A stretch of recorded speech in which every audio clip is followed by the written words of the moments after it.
me? Give me a thumbs up. Give me a thumbs up if you can hear me. All right. I don't know why I did that. All right, sounds good. All right, I'd like to be able to call this meeting to order at 6:04 p.m. on December 7th, 2021. Anyone that is a social studies buff, no, today is the day that would live in infamy. So, verification of public notice. Meeting has been publicly noticed. Verification of a quorum. We have all 7 board members in attendance. Would someone like to make an approval of the agenda? Dr. Beta, I'll make a motion to approve the agenda with the exception of moving item 3D under 2 business office and facility reports as the first item on that agenda there. All right, thank you very much, Nicole. We have a motion with a slight change to the agenda. Do we have a second? I will second that, Dr. Beto. Thank you very much, Ms. Peterson. So motion is made and seconded. Any discussion? Hearing and seeing none, all in favor with a raised hand and or aye. All right, motion carries unanimously 7-0. And let's go to our mission statement. Together with our families and community, we will inspire students to be passionate learners, creative thinkers, and innovative leaders who enrich our world. All right, let's go on to item 2 for our Human Growth and Development Medical College of Wisconsin partnership. Mr. Garrison and Mr. Scully. Skyoli. Skyoli. Skyoli. We call him Sky. Oh, okay. Well, all right. Sky, let's go. All right.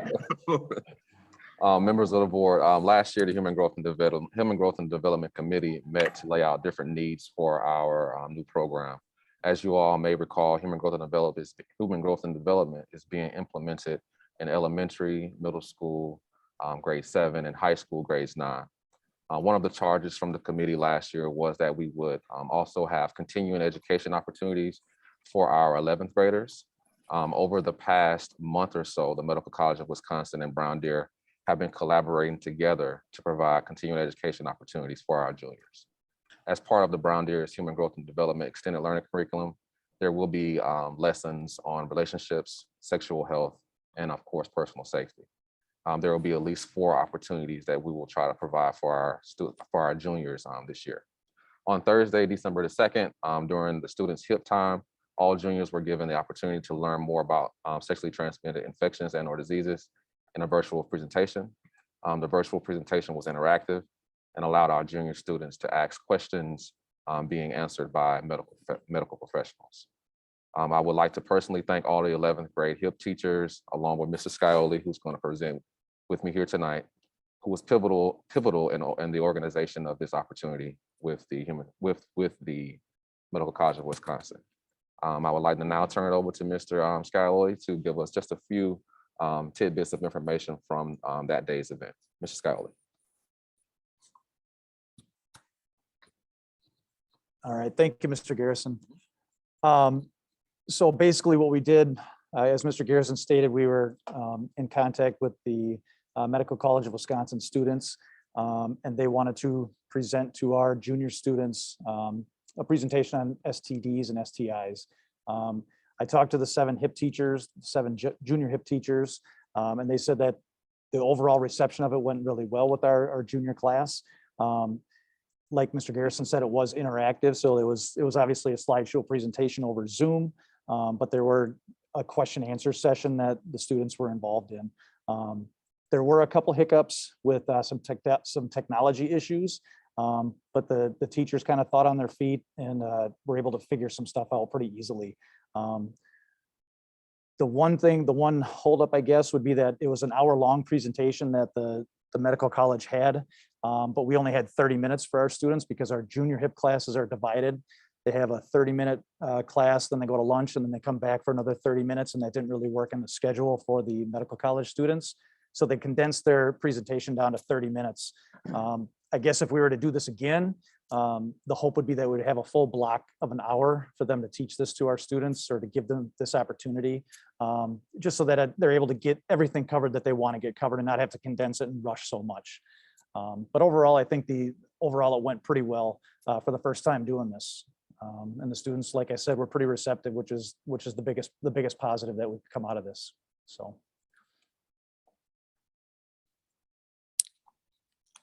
All right, board members, any question, or is that presentation complete, Mr. Garrison?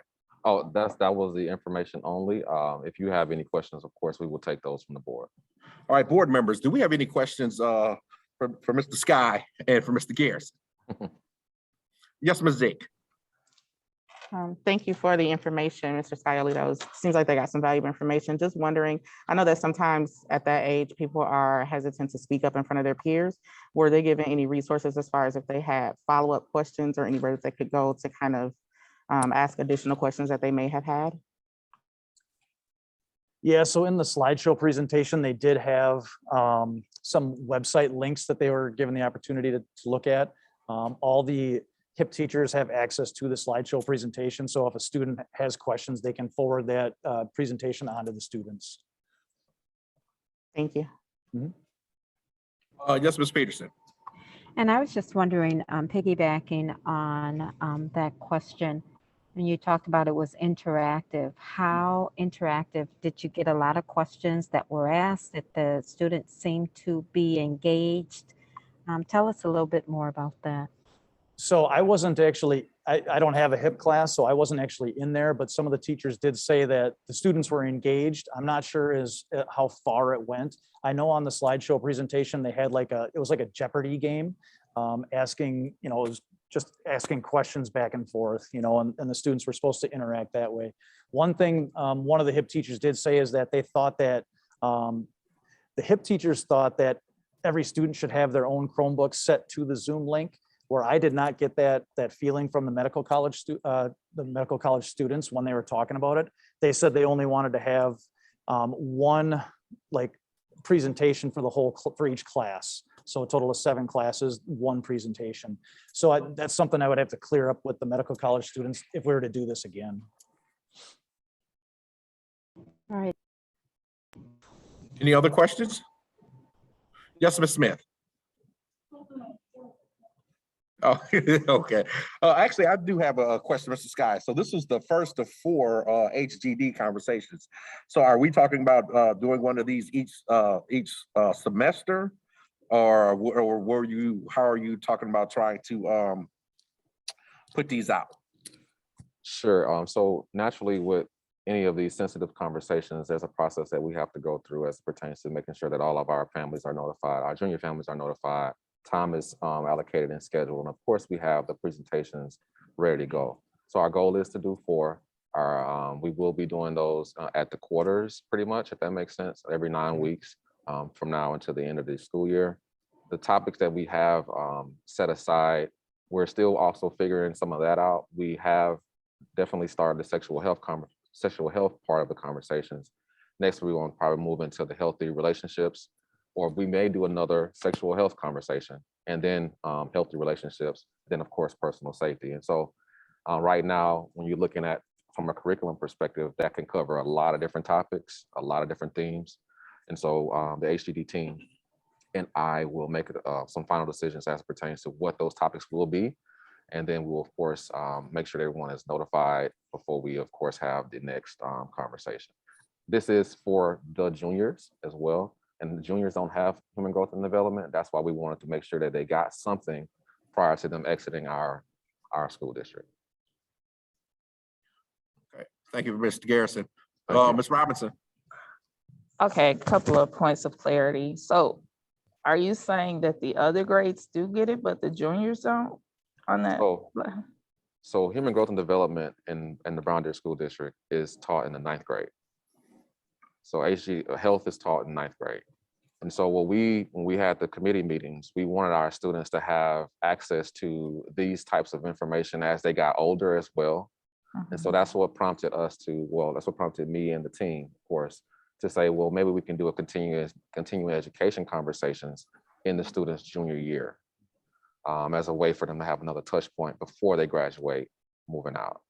And so this is the only places it's being done. I hate to say it, but it's for the only places it's being done because we are that innovative here in the Brown Deer School District. We just want to make sure our students get another opportunity at a human growth and development conversation before they transition out into their careers. Okay. The other question is, if I want to make sure I heard you correctly, so there were 7 different classes and they were all on the same Zoom session? Is that what I'm hearing? That is correct. So there was one presentation for all 7 classes. And so like Mr. Scarlotti mentioned, that is something that we will probably want to revisit to give it more of a personal feel for each class moving forward. But again, this was our first time at the continuing education opportunity. And those were some learning takeaways that we definitely had. Okay, thank you. Thank you. Any other questions for Mr. Sky or Mr. Garrison? All right, I'm sorry. Any other questions for Mr. Sky or Mr. Garrison? All right, hearing none, I appreciate that. It was very informative, and thank you very much. Thank you. All right, let's go on to item 2A, Facilities and Ground Report. Mr. Meitzke. Good evening, Board of Education. So this month has been a busy month for the Facilities and Grounds Group. It really is every month, but this month in particular, we had a couple of pretty large projects under our care. And the first one was the filter project. So for the pool. So that one was approved by the Board of Education quite a few months ago, but the filters were on back order. We were suffering from supply chain issues, just like the rest of the world. And so we were really at the mercy of the manufacturer and the shipping companies and everybody in between. And so those filters did arrive and they are fully installed and working beautifully. I can't speak enough to say thank you for approving that project. The pool is operating much better. It is completely digitized right now.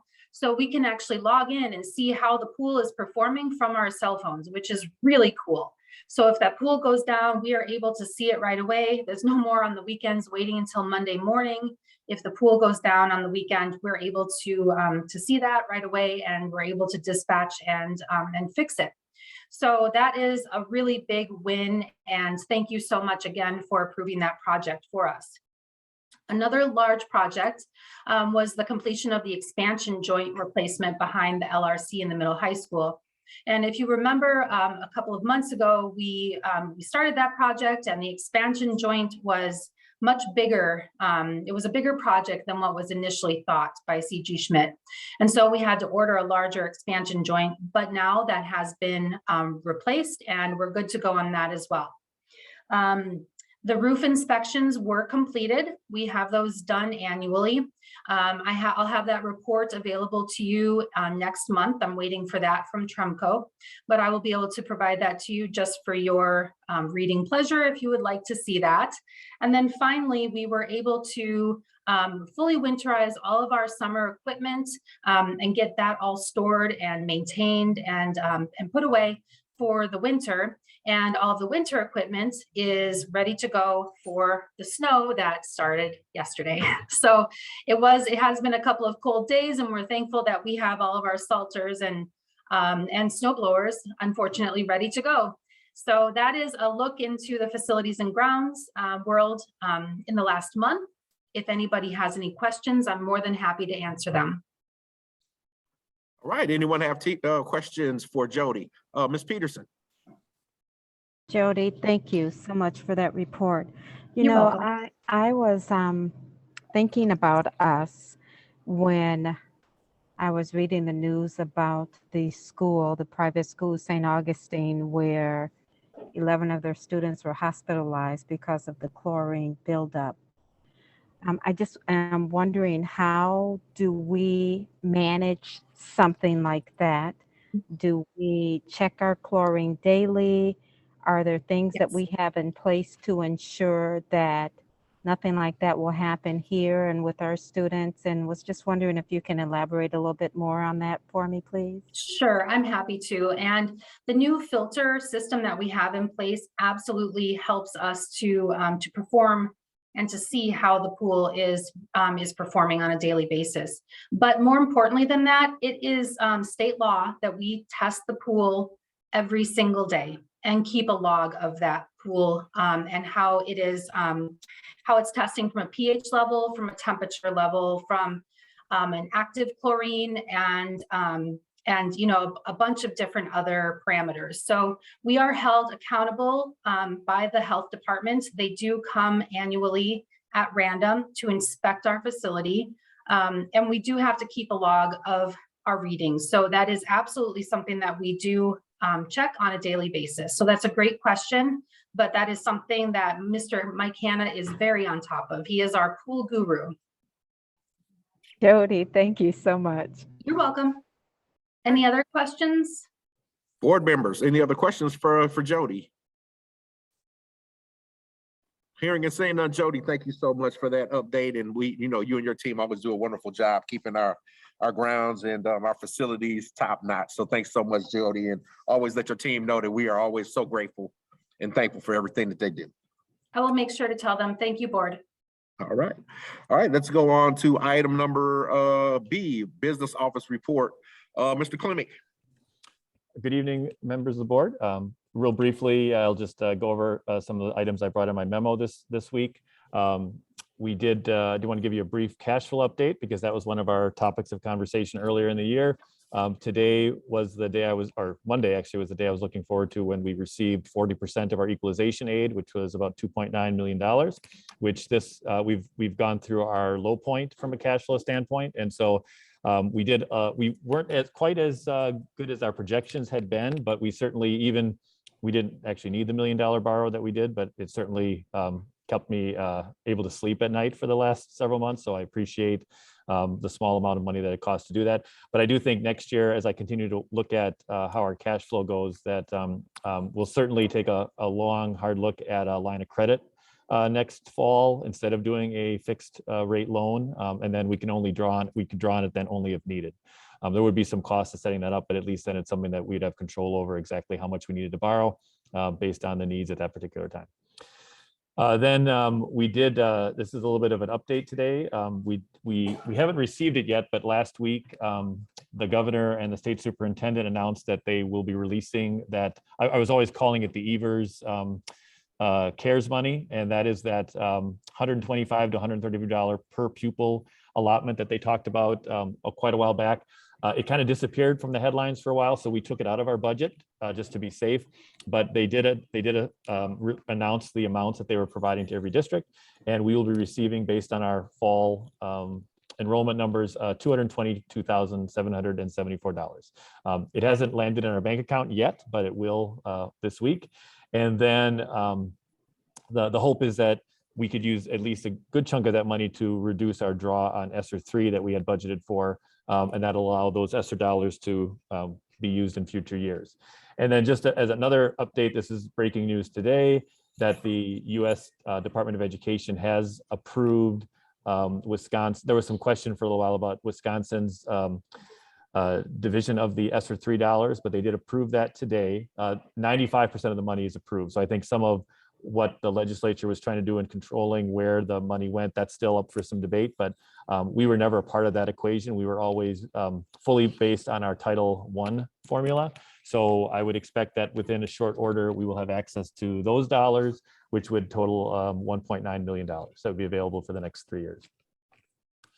And then finally, our financial audit has been completed and submitted to the state of Wisconsin. I received word of that last week. I do have electronic copies, but we also get hard copies. So one way or another, I will get you a copy next week before the board meeting so that you'll have an opportunity to review that. It's a great document in case you're having trouble sleeping some night. And if you add that with the Jody's roof report, I'm sure that's a double feature you just won't be able to put down. So, and then Carrie Gint, if you remember her from one of the partners at Riley, Penner and Benton, she'll be with us on January 11th at the workshop meeting to actually present the audit. So you'll have about a month to review the documents. If you have any questions during the time, you're welcome to reach out. Are there any questions regarding the business office update? All right, actually, I do have one question, Cam. So now, are you talking about us potentially going and using a line of credit and setting up a line of credit? In future years, it is something we'd have to do every year, but instead of an automatic short-term borrow, we'd have to calculate amount. We could set up a line of credit for $1 million or $2 million or something and have it available in the event of a cash flow situation. We'll also look to see, I mean, if we have another, year where we are able to increase fund balance. And again, it all depends on when we'd have access to additional money. You know, we would look at that and maybe we wouldn't need to borrow, but it certainly is nice to have it even as a line of credit in case something happens where ESSER dollars don't come in as fast as you'd expect. There's an issue with DPI claiming, something else happens that's unforeseen, or an unforeseen expense suddenly crops up, so you have some flexibility. So we'll have that conversation. Unfortunately, I felt kind of rushed at that point this past September when it kind of creeped up on us. So now it's on my radar, and I'll be talking to our bankers over the summer, early in the summer, so we can start that process, and we'll compare, you know, the cost of those options and see where we are. And some of that again will be based on how this year ends and what our fund balance looks like as well. All right, thank you for that. And then just one other additional question about that for the ESSER $3. You said it's going to be 1.9 million, so we need to use the 1.9 million over the next 3 years. It's 2020, 2024 or 2020. I think it's the start of the 2024-2025 school year. So I think it's the end of 2024, September 2024. You have to spend it. So again, would that be 3 years? I guess it's technically 2 years. It's the third school year. You could start doing something, but it's two calendar years from. Oh no, wait, I'm off. Sorry, it's 3 years from now because it's 2021. Thank you. I just want to make sure. You made me question my own words, so that's fine. No. Well, that means I'm doing my job. All right. Right. We have until September 30th, 2024 to use those funds. Okay. All right. Any other board members have any questions for Kevin in relationship to our executive summary for the business office update?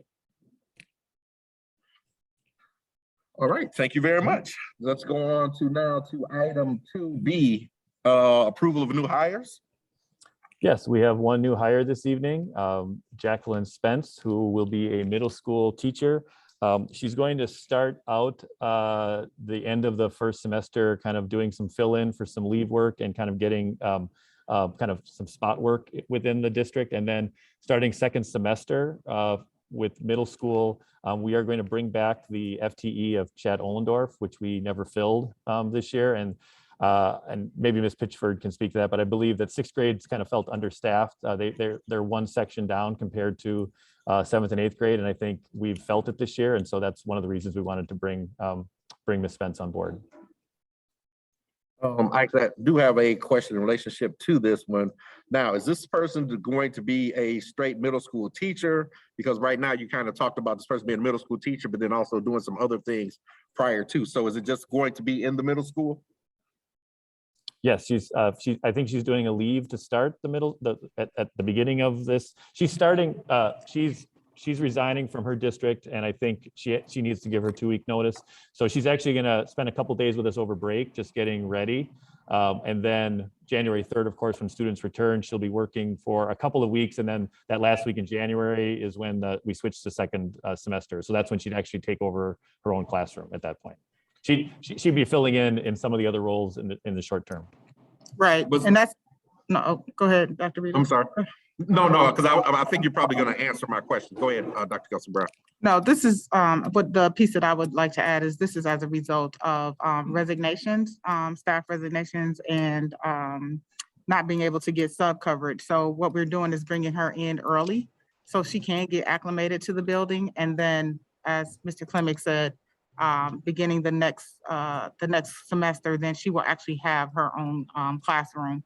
So this is twofold in that our inability to get subs, as we all know, sub coverage has been an issue. She's going to cover some of that with us or for us, and then she'll transition into her own classroom. I believe it's next quarter. Ms. Pitchford, correct me on that if I'm wrong. Yes, she will be filling in mainly in probably 1 or 2 of the grade levels when she starts January 3rd, and then she'll have her own classroom straight away come second semester. So yep, that's accurate. Thank you. Okay, because what I wanted to make sure is if we make this motion for her to become a middle school teacher for the year, I just wanted to make sure that we're doing the motion correctly. Yep, that would be correct. That's correct. Okay. All right. Would someone like to make a motion? Dr. Vito. I make a motion to approve the hiring of Jacqueline Spence as a middle school teacher for the 2021-2022 school year. All right, thank you very much, Ms. Ashley. A motion has been made. Do we have a second? I'll second, Dr. Beal. Okay, thank you very much, Nicole. Motion has been made and seconded. Any further discussion? Hearing and seeing none, all in favor with raised hand and or aye. All right, motion carries unanimously 7-0. We welcome Miss Jacqueline Spence as a middle school teacher to the Brown Deer family. All right, for the 2021-2022 school year. All right, thank you very much. All right, let's go on to our item 2B2, approval of resignations. Mr. Klimick. Yes, we have 4 resignations tonight for the board to discuss. One of them, Michael Howard, was the most recent resignation. He will be with us until the 17th, right before Christmas break. He did pay his liquidated damages to me today, so he should be released from his contract effective that date. The other 3 individuals, Julie Love, Christine Wyatt, and Aaron Reif, I believe have all shared information with the board regarding their circumstances. And so because of the personal nature of some of those responses that they shared with the board, I would recommend that those 3 be discussed first in closed session. So we do have a closed session available this evening to do that, and then we can come out after that discussion and you can vote on how you want to handle those resignations. But Mr. Howard could be done right now in open session. Okay, thank you very much. Who would like to make the motion to approve the resignation of Michael Howard? Dr. Vito, I'd like to make a motion to approve the resignation of Michael Howard as a middle school teacher effective December 17th, 2021. All right, thank you very much, Ms. Peterson. The motion has been made. Do we have a second? I'll second the motion, Dr. Beal. Thank you very much, Ms. Ashley. Motion has been made and seconded. Any discussion? Hearing and seeing none, all in favor with raised hand and or aye. All right, motion carries unanimously for the resignation of Michael Howard. We wish him the best after December 17th. And as we always say, once a Falcon, always a Falcon. All right, would someone like to Dr. make? Vito, Yes. if I just may say, we wish Mr. Howard all the best. He is a 5th-year teacher, and his first stop was here in Brown Deer, fresh out of college. And I just want to say he came here and hit the ball out of the park as it relates to building relationships with students, being innovative and creative in his craft as it relates to pedagogy in our classrooms. And he definitely will be missed. And we wish him all the best in his new district. And I did say, I met with him today and I conducted the interview myself today with him, or exit interview with him myself today, and just wanted to say we wish him the very best. He has served us well. All right, thank you very much, Dr. Kelsey Brown. All right, based upon the recommendation of Mr. Klimick, would someone want to make a recommendation for the other 3 resignations to go into closed session? Dr. Beto, this is Anita Peterson. I will make the motion, but do you want each individual separately or should I do them all at one time? I don't, just for clarity, you don't actually have to vote at this point. It's just if the board is in consensus to discuss it in open session, then you can just go and do that at that point. You don't need to vote to go to discuss it in open session. You'd only be voting if you're approving the resignation one way or another. But I thought we're talking about doing this in closed session though, having these discussions in closed session, not open session. So we'd have to make a motion to move these 3 into closed session, wouldn't we? No, you don't have to. You posted for a closed session conversation regarding personnel matters. This is that personnel matter. So it's just a matter, you'd have to come back out into open session afterwards to actually vote, which is what you do. You don't need to vote to do it. You're basically delaying action on this item until after the closed session. Okay. All right. Thank you for clarification. All right, let's go on to item number 3 then, engage learners. Mr. Griffin.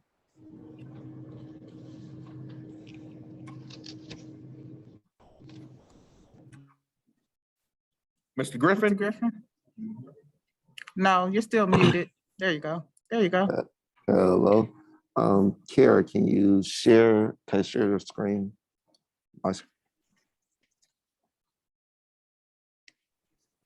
Sure thing, sir. Did you, you're just looking for share rights? Is that what you're Yes. looking for? Okay. Mhm. Hopefully I can do that. I may need Donna to help me with that. So I am co-host and so Mr. Griffin. I just made uh, him the co-host, Kara. Okay, just made you the brilliant. co-host, and- Now you're good. Okay. Thank you. Thank you, Dr. Brown. No problem. Everyone's-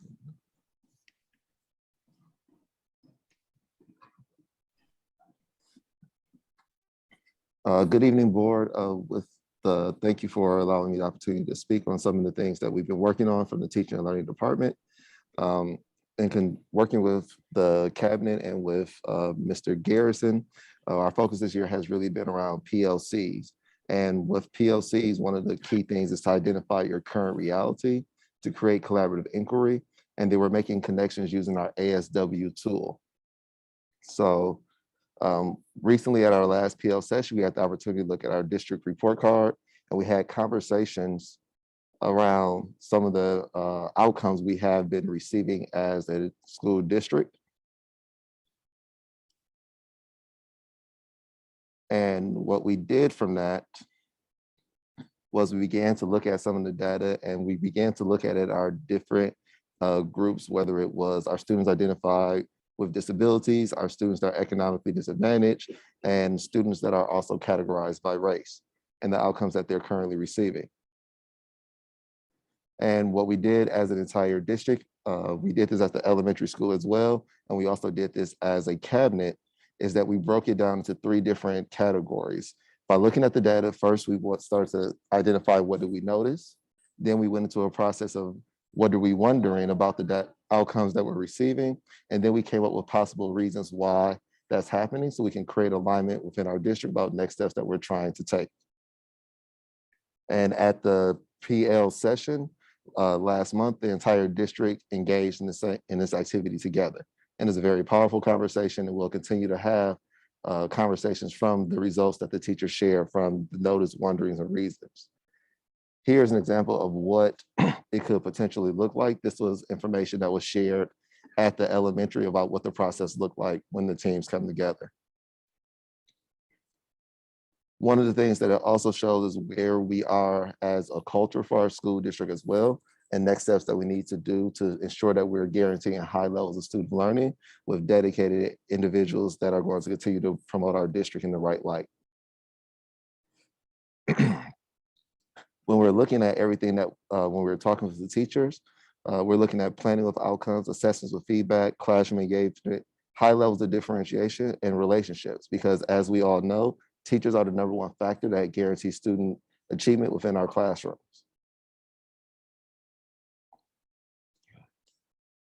And one of the pieces that we're really trying to stress to everyone when it comes to students in regards to the feedback process is, why should one make an effort to excel in school if one cannot predict when and under what circumstances learning will be valued, seen, and acknowledged? And that leads us into our ASW tool. ASW stands for Analyzing Student Work. A couple of board meetings ago, we started to discuss that. And right now we're focused on the first 3 steps of this process. The first step that we're asking all educators to do is just identify what the standard is that we're looking at teaching. From that moment, we're asking educators to look at what does proficiency looks like from either needing additional support, approaching, meeting, and exceeding. When you see this, I really want to stress to everyone that this is just a tool, it's just a conduit. The real practice goes into the teachers really being able to identify the standard and identify each of the different steps. You will see different tools. Some tools use advanced, some tools use distinguished for their wording, some tools use a number system. It helps identify standards and learning progression. So if we have a student that we have identified that's in the needing additional support, teachers can provide feedback based on the assessment that was given and try to help the student move from needing additional support into the approaching, into the meeting category. In addition to this, students can also have access to what does it look like to be exceeding in this area, in this assessment. And it creates this high level of feedback and continuity within the classroom that prepares students to understand what it means to achieve at high levels from all their classrooms. I've also had the opportunity to be able to attend a couple of PLC meetings at the high school level. And Ms. Brown has been walking educators through this entire process. And one of the great conversations that came from this entire piece was that 3 different departments were looking at reasoning and claims for their examples. And the educator stated, wouldn't it be great if we were all creating one solid expectation around evidence and claims for our entire school? And that way it gets rid of the disconnection that students might have when I go into one person's classroom, exceeding means this, but when I go into another classroom, it means something else. So we're really glad to continue this work moving forward. Another piece that I would really like to highlight was at the elementary school when the equity team came together. When we looked at the notices, the wanderings, and more important, the reasons, there wasn't a time that we blamed any students. There wasn't a time that we blamed any parents. And that's a huge cultural shift because we can only focus on what's in our local self-control. So we're really asking people to continue to engage in these conversations as we strive to create equitable outcomes for all of our students. And that is it. Are there any questions from the board?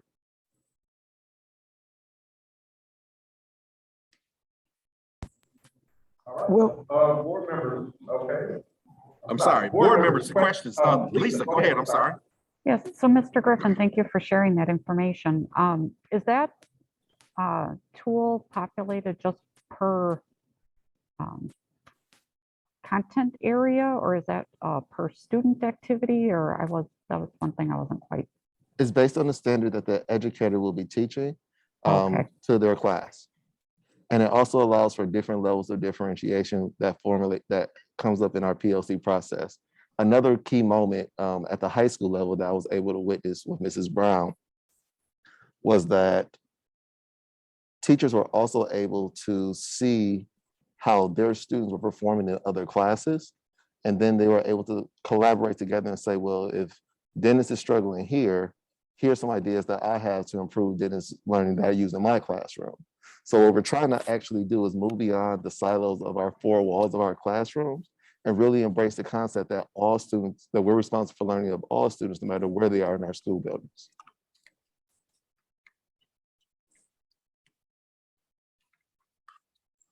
Will we be able to get a copy of your presentation? Absolutely. It's not my presentation. I work with a great team of individuals. we can have, Ms. Robertson, we can have Donna upload it, make it a PDF and upload it to Board Book. Okay. And we can send it to you all in the email as well. Okay, however, it was just some of it was a bit small to be moving so quickly, so. Okay, yeah, we can email it to you. All right, thank you. All right, any other board members have any questions for Mr. Griffin? I just have a quick question. Mr. Griffin, you gave us the definition of what ASW was, analyzing student work. What was the definition for PLC? PLC stands for Professional Learning Community. Got it, thank you.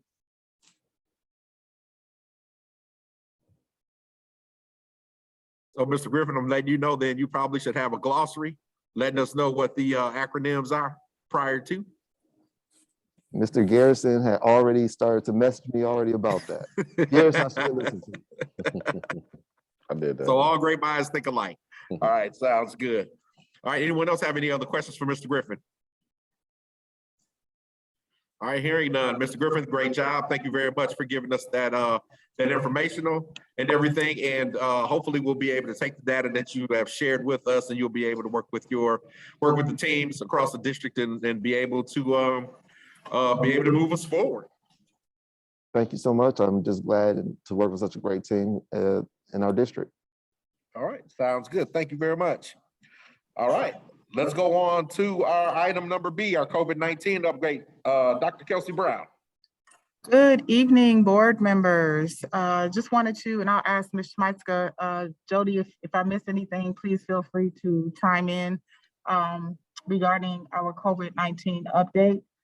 Just wanted to share with the board this evening, the board and our community this evening. We are continuing to implement our mitigation protocols around COVID-19 as we had outlined them earlier in the school year. We did have the issue last Wednesday, where a determination had to be made for return to virtual for the elementary school.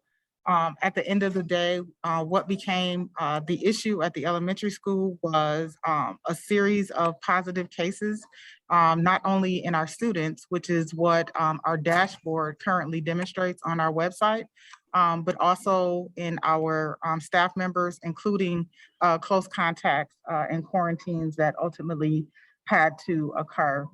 I will share with the community, Mr. Griffin, Ms. Schmeitzka, and myself. We had a conversation about making this decision. It was not an easy decision to make, but we sat for about an hour and a half to figure out how we could not have to go virtual. But at the end of the day, what occurred is the cases were continuing to arise throughout the building. And not only were there COVID positive cases, but we also have staff who are just getting what we call regular sick. And so with that being said, the compilation of staff members who are on FMLA, COVID positive cases, close contacts, individuals who had to be quarantined, staff members who we're still and our sub shortage. Eventually, what had to happen is to return to virtual for the elementary school. We are continuing to pay close attention to the middle high school at this point, because this is the building at the moment that we currently have students continuing to reside in. It was a hard call, but it was a call that definitely needs to be made to reduce transmission in the building, or to not risk transmission occurring in the building. And again, just being responsive to our staff members who were COVID sick, regular sick, and then our students who were demonstrating, who were coming up positive as well. And so I wanted to make sure I share that information with the community. So, and then we also have staff members who are out on FMLA as well. So we're just trying to juggle, if you will, all of those pieces in our building at the elementary school, and recognizing that contact tracing ultimately, again, Jody chime in, but contact tracing ultimately became a challenge after we were experiencing what we had experienced last Wednesday in the buildings. And so my hope as the leader of our great school district is that we will not have to return to virtual again, but that was indeed a call that had to be made. So we hope that our teachers are still in the building. So I just want everyone to understand, in this virtual space, our teachers are teaching from the buildings and are being asked to remain in their classrooms to continue the virtual experience for our students. So I wanted to make sure that I share that with share that with the staff, and that we're also continuing to work with Health Connections. You all heard from Erica about last month with our Health Connections partnership. We are continuing to test on site as we continue to move forward on this journey. So again, it was not an easy call to make, but it was a call that had to be made. And so I just wanted to assure everyone, our ultimate goal is to keep our students and staff safe and healthy, as we've been saying all along. But what we're up against is all of the uncertainties of how this virus may or may show up in our buildings, and then being responsive to that. So I wanted to share that, and then also wanted to share that some of our accomplishments are the on-site testing. The day that situation occurred, Mr. Griffin and team, Jody, Mr. Griffin and staff met with parents the following day. So we wanted to, or virtually we did, to make sure that we could be responsive to any questions that our parents had.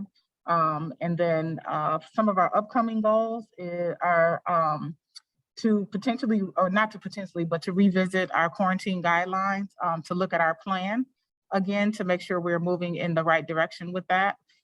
sending out our testing letter to all of our families to notify them that we will have testing on site.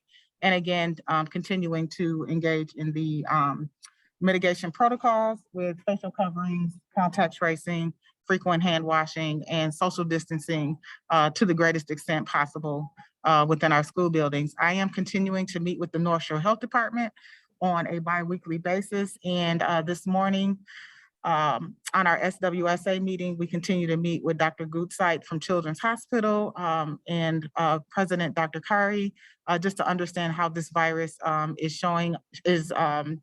showing up in our children and being as responsive to that as we possibly can. So we are absorbing all the information that we can possibly absorb or understand to make the best decisions possible for our students and staff while trying to keep them safe and healthy. All right. Questions for Dr. Kelsey Brown in relationship to our COVID-19 dilemma.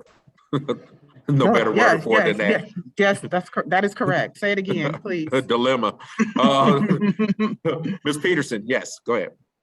Dr. Brown, mine is just a simple question, and you may have mentioned it and I missed it, but when is the elementary school set to return, barring any unusual circumstances, of course? Yes, thank you for the question. They're scheduled to return Thursday, December 16th, which gives them 2 days back in school before we actually go on break, which was also part of our discussion as well. But yes, December 16th, yes. Good. Thank you. You're welcome. Anyone else have any questions for Dr. Kelsey Brown? Yes, Ms. Robinson. Just a point of clarification. Hold on, let's stop. Okay, so Ms. Daniels Ashley first and then Ms. Robinson second. Okay. All right, go ahead, Ms. Ashley. Okay, so mine is a quick question, and it has to do with the length of quarantine. So are we talking the CDC guidelines, which is what, 14 days and bring them back on the 15th day, or how long is the quarantine? It was 14 days, Miss Ashley, and because we were seeing what we were seeing in the building, so what we see on let me just be clear in saying, what we see on the dashboard in terms of the quantifiable numbers and what we're seeing from a qualitative standpoint as it relates to what's actually happening in the buildings, boots on the ground, day to day, doesn't necessarily align. But we, tell me your question again. I'm sorry. I think I'm getting away from the question. No, it was just the length of time. Yes, it's 14 days, right? The The CDC guidelines, but that is something the cabinet and I are revisiting in the event that we run into a situation like this. But we know 14 days is the recommended CDC. And in this case, given what we were seeing, that's why we went with the 14 days. Okay. I'm sorry. I feel like I was getting away from my own self and answering. Not a problem. Good, thank you. You're welcome. Ms. Robinson. So to piggyback off of Dr. Brown's last statement before she redirected, so why is it that the dashboard is not reflective of what's happening in terms of with the boots on the ground? Well, the dashboard is student data. So what you see on the dashboard is student data, and for the not protection of our staff, but we didn't want to put our staff numbers out there. Our staff has some challenges with that, but at the end of the day, on that day, the number of staff who came to Mr. Griffin who were leaving to go home because they were sick, added to that, to us making that decision as well. So those numbers aren't published because staff did not want them to be? Correct.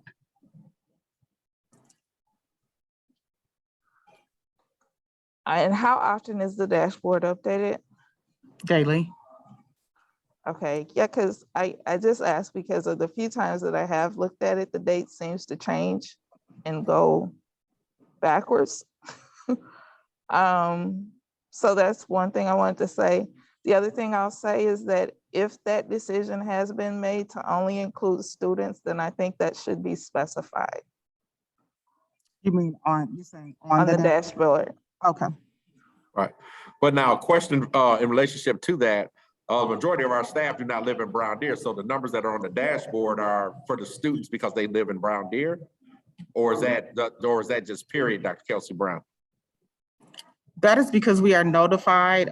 Jody helped me with this one, but I believe we are notified. Well, not I believe, we are notified by the North Shore Health Department of students who are positive. And then we're also notified, we do have parents who have been working with us and collaborating when their students are testing positive. They will also call us and let us know. So it's twofold in nature. So we only know what is the information that is shared with us.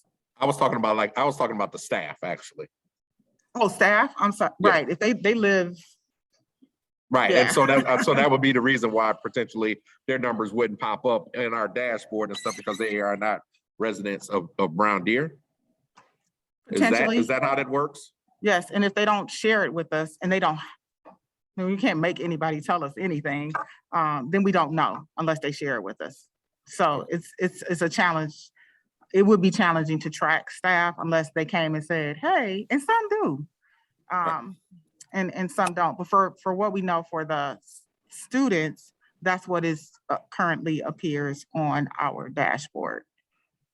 Did I miss anything on that one, Ms. Schmeitzke? Nope, you hit every point. And I just also would like to add on to that to say that we had chosen, or we had decided as a collective group to post the student data on the website, but not staff data also because, you know, when we made that decision, we had a great number of our staff who were vaccinated, and we had hoped that we would not see any of those cases within our staff population. Now we are seeing some breakthroughs, and that is not just us, that is cross country, cross world. And so that could be something that we revisit. But at this time, the reality is that the contact tracing of the students is incredibly difficult and time consuming. And so when we look at that dashboard, that shows us a picture of our snapshot of how many positive cases that we have.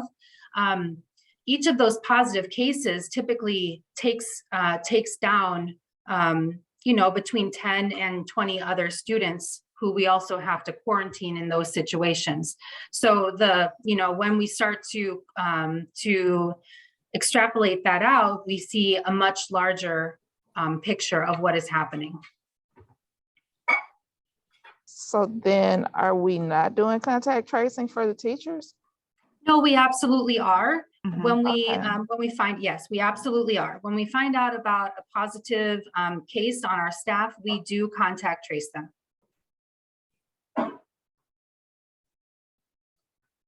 Okay, and then I know Dr. Brown said that we can't force them to tell us, but are we asking them to tell us if they're positive? I'm just trying to get clarity in some language that's being. Yes, we do. I'm sorry, go ahead. No, go ahead, Jody. I was just going to say, whenever we have had situations where staff have been symptomatic and we have asked them to quarantine, they have absolutely been forthcoming with their test results every single time. So I do not think that we are experiencing people in our staff ranks who are positive and not informing us. At least I would hope, unless they were unsure or asymptomatic and just didn't know. So we are receiving that notification or those notifications as we find out about them as well. But the North Shore Health Department, and I think that this is what Dr. Brown was, and I don't want to put words in your mouth, Dr. Brown, but I think that this is what she was saying, is that when we do have a community member, a student or a parent who has students in our district who ends up testing positive, they do notify us. And I will say that probably 9.5 times out of 10, we have already been notified by the parents, and we have already begun contact tracing of those individuals. So a lot of times we know about them before the North Shore Health Department can get us that information, which just really shows about the gravity of the situation and how everybody feels very behind the ball on this. So I hope that that answers your question, Ms. Robinson. If it doesn't, I'm happy to talk with you about it further. Okay, thank you. You're All welcome. right, any other board members have any questions back for Dr. Kelsey Brown or for Ms. Meitzke? I guess my only question now is this, and I'm looking at now the middle high school. And have we seen any changes in the numbers in relationship to the middle high school? And if so, are we going to be able to pivot and go straight into virtual with them, knowing now that if we have to follow the 14-day period, they wouldn't come back to school until January? Is that correct? So we're not seeing cases at the middle high school like we were at the elementary school. Yes, cross your toes too, please. One of the pieces that works to our advantage with the older kids is they've had a greater opportunity to become vaccinated. So remember, the vaccine came out for the older children first. And we know that we do have students who are vaccinated in both the middle and the high school. And so that, coupled with our staff members who are also vaccinated, one inference that we would draw from that is we know that testing and vaccination is the way out of this, right? And so because more at the middle and high school have accessed vaccinations, we believe that is why we're not seeing an uptick in the middle high school like we would see at the elementary school. And even with the vaccination now being accessible for our elementary school kids, even if they've taken their first dose, they're not fully vaccinated yet. And also keep in mind, Mr. Griffin has a cadre of students at the elementary school, our four-year-olds who still do not have access to a vaccination. So we're also navigating that space as well. Now, the good news is with the elementary school being virtual, we were able to realign our support staff at the elementary school and bring them up to the middle high school to provide support and potential coverage at the middle high school if needed, if for any staff members that might have to be out for any reason as well. So this prompts an opportunity for us to visit the 14-day, and we're having that conversation as we continue to move forward, Dr. Vito. All right, thank you very much. You're welcome. Ms. Peterson? Yes, Dr. Brown, and listening to you talk, so there was not or is not a concern about bringing that additional support from the elementary school, which we've shut down and gone virtually, to your middle school, concerns with close contact or anything of that nature for those staff members that you've moved? No, the ones that we did not have that concern at all. And we do have some staff members in the support staff ranks who are positive and did have to quarantine as well. But what I will say at the elementary schools, our staff and our students do a really good job about wearing the facial covering. And I do believe that is really helping us with our mitigation protocols as well. I think that is a great question, but we didn't have a concern about that unless we had people who absolutely we knew were positive and had to quarantine. So, okay, great. Thank you. Thank you. Yep, great question. All right. And I just have just one other question because today during our call with the SWSA meeting, the advice still is to follow protocols with the hand washing and social distancing and masking and vaccination and testing. Are we still doing testing in our schools once a week? Yes. Yes. Yep, Miss Daniels, actually, we are testing at both of our schools. We were testing at the elementary school once a week and the middle high school once a week. Now we are focusing our efforts at the middle high school, but yes, that on-site testing is absolutely still happening. Awesome, thank you. You're very welcome. All right, any other further questions? And I just want to just say a great big thank you to the board for helping us navigate this. This has not been easy by any stretch of the imagination.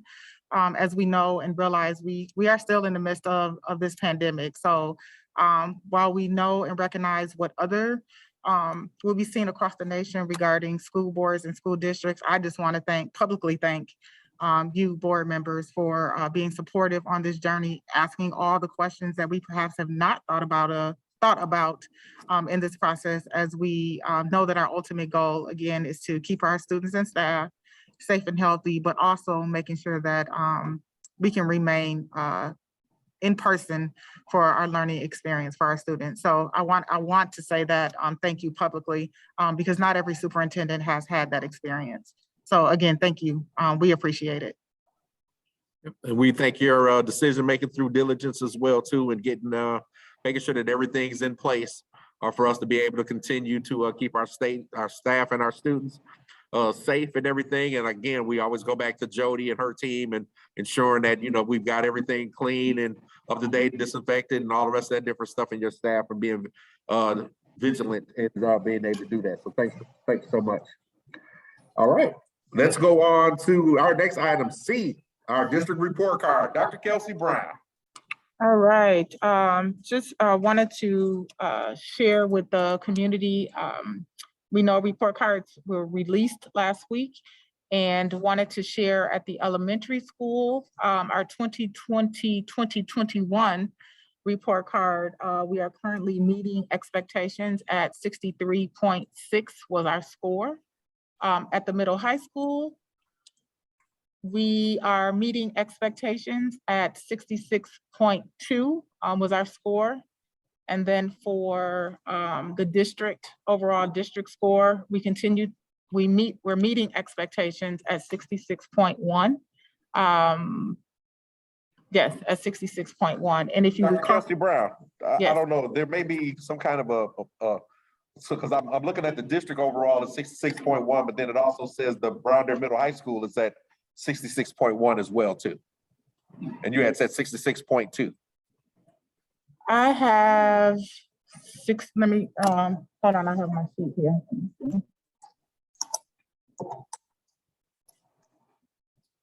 I have, this is district, hold on one second. I think I just brought district with me. I'll double check it, Dr. Vito. I want every point, anything we got, I want them. I want to see it. So, yeah. Yep, Yeah. I'll just double check and go back and look at it. I thought I had the schools as well, but I just brought the district one with me. Okay. But I'll I was going to double check say, that board to make members, sure. board members within your information that you have, are you both, is everyone still seeing 66.1 for the middle high school, and then the data for the district itself is 66.1? If you're seeing the same thing I'm saying, just put thumbs up on the written agenda that we have. Okay. All right. No, I'm saying 63.6 for elementary. That's what I was talking about, the middle high school and the district. District, Because yeah, before she said Oh, okay. 66.2 for the middle high school. Correct. And I saw 66.1. And then for the district itself, she said 66.1, and I see 66. So I just wanted to make sure. Okay. Yeah. Yeah, I'll double check that, Dr. Vito. Okay. All right. And so with the, I'll double check that for sure and go back and look at what was sent to me. And if I need to clarify that or bring it back as a board item agenda, I will for the next board meeting. Because I don't have it all with me right now. Okay, not a problem. But with that being said, I just also want to add, this is one reason why we continue to bring instructional agenda items to the board, because we really want you to understand where we are focusing our energies as we continue to move toward impacting student achievement. And that's every student in our school district, from our most challenged learner all the way up to our gifted and talented students, and taking them to the next level as well. So that instructional piece compared with what we're doing on a day-to-day basis is where we're working toward to impact our student report, or our district report card, and building report cards as we continue to move forward. And are there any questions? I'm trying to find my email, Dr. Beto. I don't know if I can find it. All right, Dr. Kelsey Brown, do you have a copy of a hard copy of everything that we have right now? I have this one, but I just Okay. have the. If you look at both sides for the middle high school as well as for the district, you'll see it's the same number. So it could be a cut and paste. I'm not exactly sure. Well, that's what I'm saying. I just have the district. I don't have my school. That's what I'm saying. I don't have the schools. I thought they were all attached and they are not. So if you would Okay. allow me to double check, I'll make sure, and I'll follow up and send an email to the board, just to let you Okay. know. Yeah. All right, thank you. No, thank you.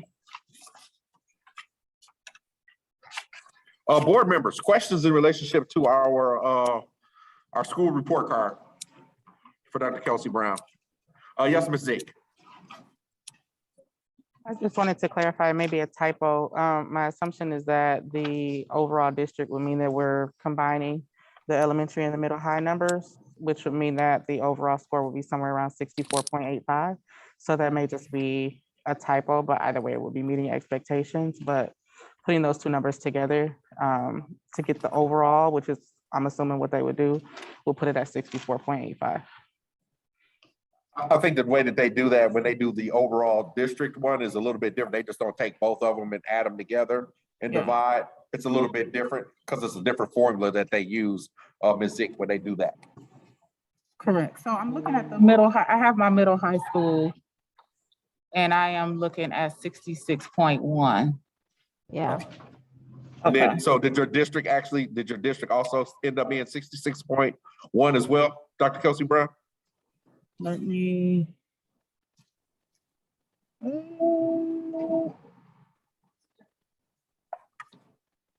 I'm just, I don't have that one in front of me. Dr. Beto. They were sent to me in separate emails. That's the problem. So All right, so Dr. I'll Kelsey keep Brown, following up though. I don't want to hold up on this one right here. So if you could you add that to our agenda for next week for clarification? So Ms. Ross, if you could add that for us. Sure. And then double check what's on the actual DPI site, because Right. I just downloaded them and it's different than what these printouts are. Okay. Oh, All right, okay. thank you. Thank you, Lisa. Thank you. All right, Ms. Peterson. Since we're adding it for next week for the purposes of comparison, can we have what they were for the last report card? There wasn't a report card last year, correct? That's correct. No. So can we have the report card information for the last report card presented next week as well? So the 2019, 2020 school year? No. It would be 18, 18, 19. Yeah. 19, 20, 21, 2021. It would be And this 18. is 20. 2021 was a COVID year. We didn't Right. have, testing in 1920. 20. Okay, all right. So yes, Ms. Peterson, to 18, answer your 19. question, 18, 19, yes, it's not a problem. Okay, awesome. Thank you. Okay. All right. All right, let's go on then to our next item, which would be our item number 4, our Engaged and Innovative Staff Professional Learning Development Day. Mr. Griffin.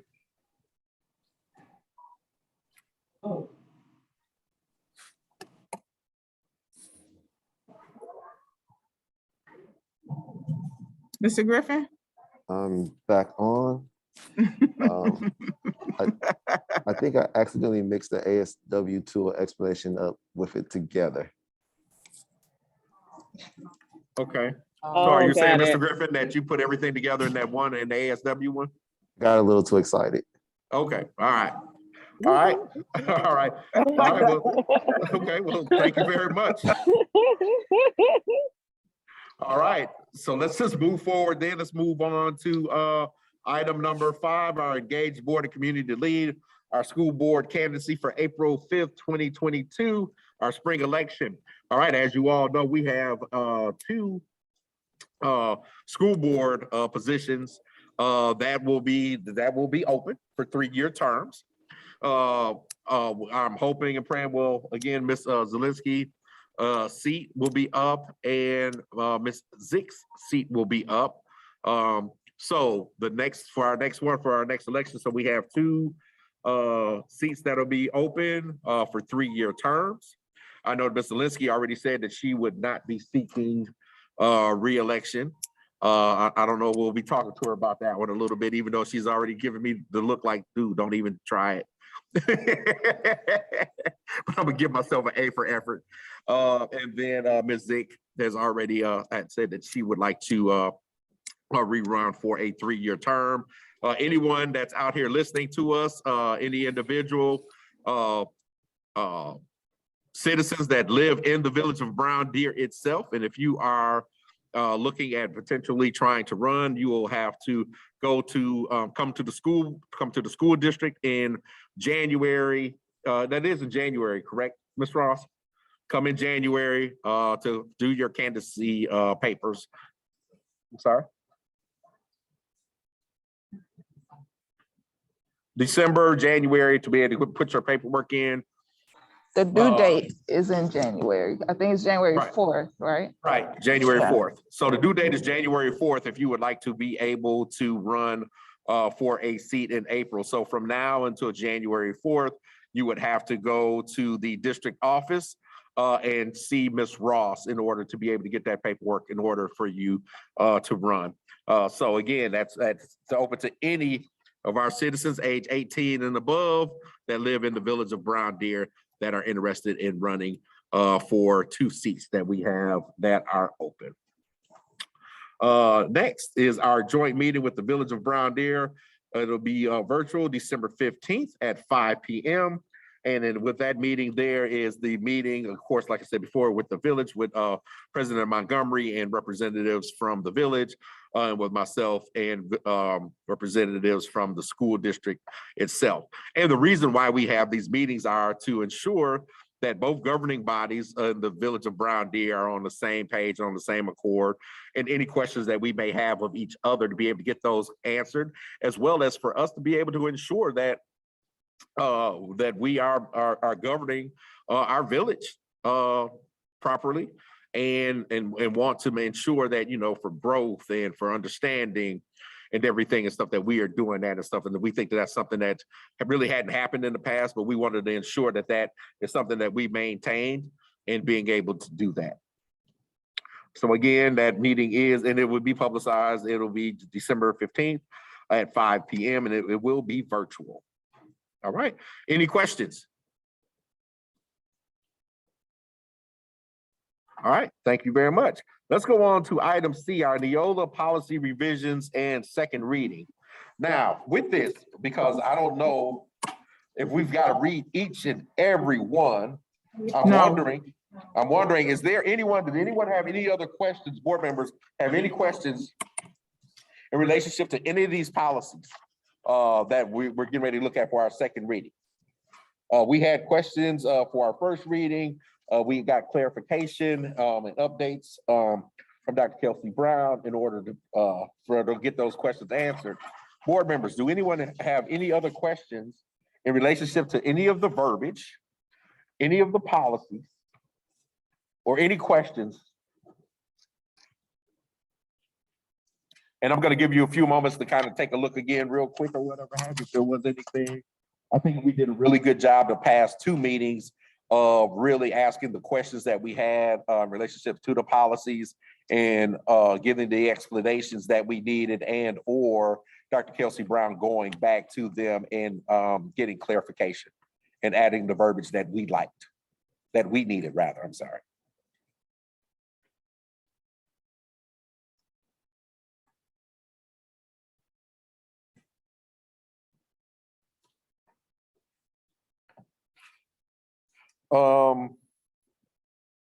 Give you another 30 seconds. I mean, because, and just for people that are in the public, we actually had, it was 53 policies. So that's the reason why we want to take our time. And as I've always said in the past, this is one of the major roles for anyone that's part of the school board.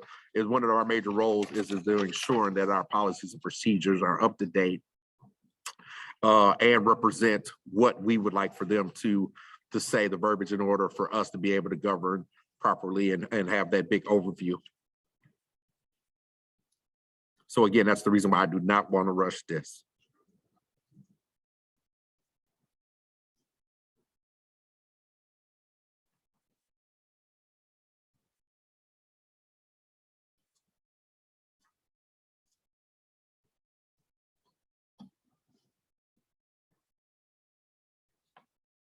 Anyone have any questions, board members? Give me a thumbs up if you have no questions.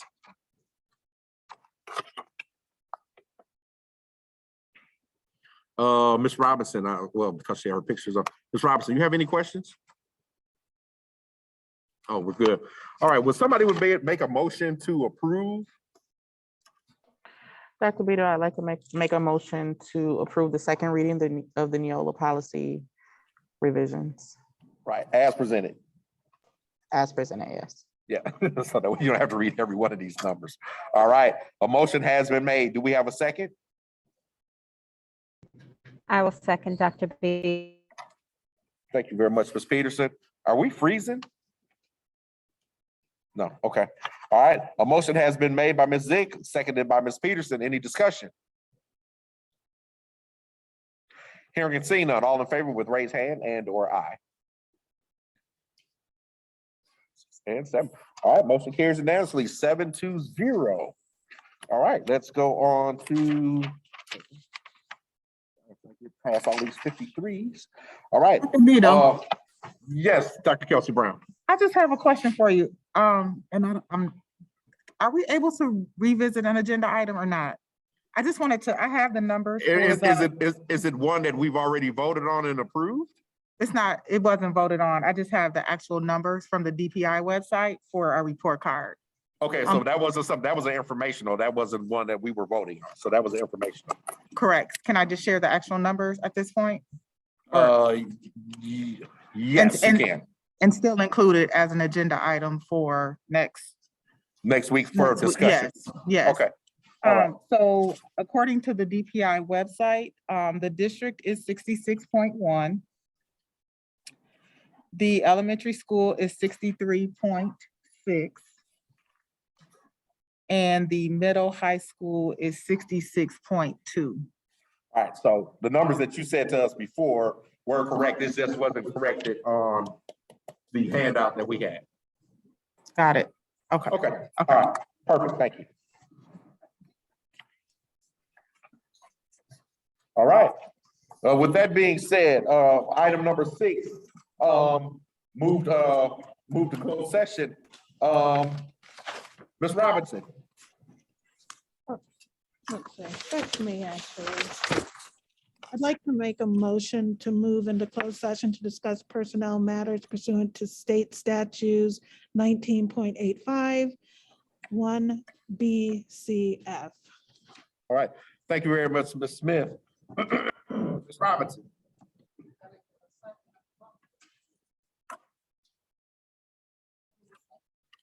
All right, can I have a second? I'll second it. Thank you very much, Ms. Linsky. All right, Ms. Robinson. All right. Roll call vote, Beto, Aye. Daniels, Ashley, Aye. Peterson, Anita, you're on mute. okay. Okay, Robinson, aye. Smith, Aye. Zick, Aye. and Zelinski. Aye. And I just came off mute and then froze, so it is I for the record. Okay, right, thank yeah, we heard you. All right. Thanks.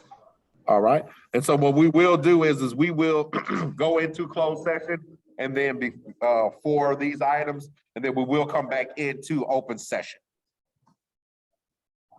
So, Ms. Dr. Kelsey Brown or Ms. Turner, can we, so we can still stay logged in, can we move us into one of those classrooms or something like that or whatever have you? So that way when we get ready to come back in coming from closed session, we can come straight back into it and then go back into open session with everyone? Would that be the easiest way to do this? I can't hear anything. I will say that the easiest way to do it would be to just disconnect from your audio in this session and stop your video, but stay logged in. No, Well, we actually. we've got to go into the other room, Ms. Robinson, Right. so we can't Yeah. stay here. Right. No, we don't have to stay here, but we can stay in the Zoom. is Oh, what I'm yes. saying. Yes. Right. Okay, all right. So everybody just go ahead and mute and stop video and do that. I just was just thinking before what we did was we did the classrooms and we just moved everybody into a classroom so that way we didn't worry about it. Okay. All right, we are getting ready to go into closed session and we will come back into open session. Going into closed session at 7:24.